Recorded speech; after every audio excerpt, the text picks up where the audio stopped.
কে কেমন আছো? আশা করি সবাই ভালো আছো, আমিও ভালো আছি। আজকে এখানে আমি রুই মাছ নিয়ে নিয়েছি কতটা, এই 1.5 কিলোর মতো। টুকটাক কাজের ছেলেপেলেরা খাবে। এখানে আমি রুই মাছের পোস্ত বাটা করব। দিয়ে দিয়েছি আমি একটুখানি অল্প একটু পেঁয়াজ কুচি দিয়ে দিয়েছি। কেন গেলবার তো দেখিয়েছিলাম আমি এই শ্রাবণ মাসের শেষ সপ্তাহ, একদম মাসের শেষে আমার বাড়ি বাৎসরিক মনসার পূজা হয়। এই ছেলেপেলেরা সব প্যান্ডেল করছে। আজকে আমাদের বাৎসরিক পূর্বপুরুষের পূজা, সেই যার জন্য আজকে আমাদের মাছ খাওয়া হবে। এরপরে কদিন পর 3 দিন তো একদম পুরো নিরামিষ। সবাই নিমন্ত্রণ, বন্ধুরা সবাই আসো, মায়ের আশীর্বাদ নাও, প্রসাদ নাও। আশা করি মায়ের আশীর্বাদ সবাই ভালো থাকবে। বন্ধুরা, আমি এর ভিতরে দিয়ে দিলাম একটু সরষা, পোস্ত, একটু আদা, কাঁচা লঙ্কা আমি একসঙ্গে বেটে নিয়েছি। সব দিয়ে 4খানা কাজু বাদাম দিয়েছি, একটু কাজু বাদাম, একটু পোস্ত, একটু সাদা সরষা, ওদের কাঁচা লঙ্কা, আদা আমি এর সঙ্গে বেটে নিয়েছি। বন্ধুরা, আমার মশলাটা কিন্তু ভাজা হয়ে গেছে। এর ভেতর হলুদ আর লবণ দিয়ে দেবো। কিছুটা হলুদের সংখ্যা আমি কম দেবো, একদমই কম। এখানে আমি পোস্ত করবার এখানে দিয়ে দেবো স্বাদ মতো একটু চিনি।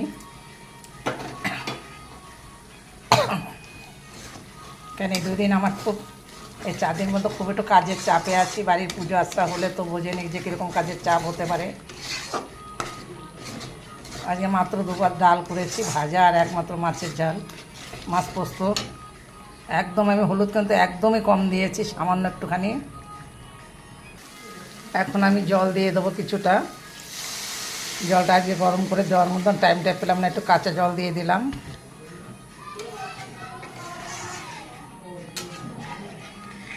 প্রচুর কাজ আজকে আমার বাড়িতে।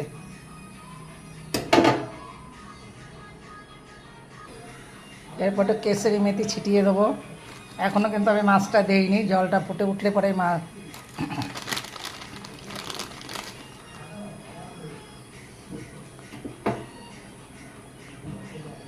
বন্ধুরা, এখন আমি মাছগুলো কিন্তু দিয়ে দেবো, সম্পূর্ণ মাছটা।